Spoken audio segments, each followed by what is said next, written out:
Chapitre 10. Moi Paul, je vous prie, par la douceur et la bonté de Christ, moi, humble d'apparence quand je suis au milieu de vous, et plein de hardiesse à votre égard quand je suis éloigné. Je vous prie, lorsque je serai présent, de ne pas me forcer à recourir avec assurance à cette hardiesse, dont je me propose d'user contre quelques-uns qui nous regardent comme marchant selon la chair. Si nous marchons dans la chair, nous ne combattons pas selon la chair. Car les armes avec lesquelles nous combattons ne sont pas charnelles, mais elles sont puissantes, par la vertu de Dieu, pour renverser des forteresses. Nous renversons les raisonnements et toute hauteur qui s'élève contre la connaissance de Dieu, et nous amenons toute pensée captive à l'obéissance de Christ.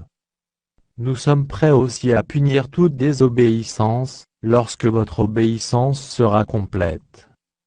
Vous regardez à l'apparence. Si quelqu'un se persuade qu'il est de Christ, qu'il se dise bien en lui-même que, comme il est de Christ, nous aussi nous sommes de Christ. Et quand même je me glorifierai un peu trop de l'autorité que le Seigneur nous a donnée pour votre édification, et non pour votre destruction, je ne saurais en avoir honte.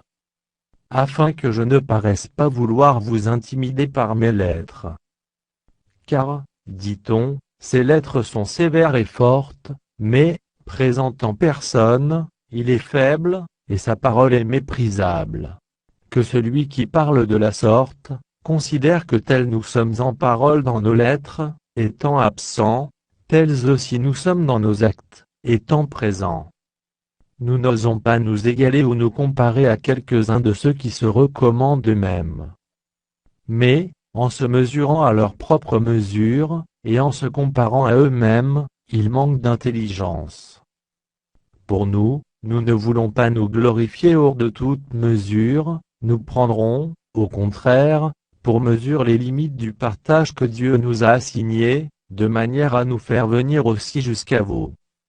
Nous ne dépassons point nos limites, comme si nous n'étions pas venus jusqu'à vous, car c'est bien jusqu'à vous que nous sommes arrivés avec l'évangile de Christ. Ce n'est pas hors de toute mesure, ce n'est pas des travaux d'autrui, que nous nous glorifions, mais c'est avec l'espérance, si votre foi augmente, de grandir encore davantage parmi vous, selon les limites qui nous sont assignées. Et d'annoncer l'évangile au-delà de chez vous, sans nous glorifier de ce qui a été fait dans les limites assignées à d'autres. Que celui qui se glorifie dans le Seigneur. Car ce n'est pas celui qui se recommande lui-même qui est approuvé, c'est celui que le Seigneur recommande.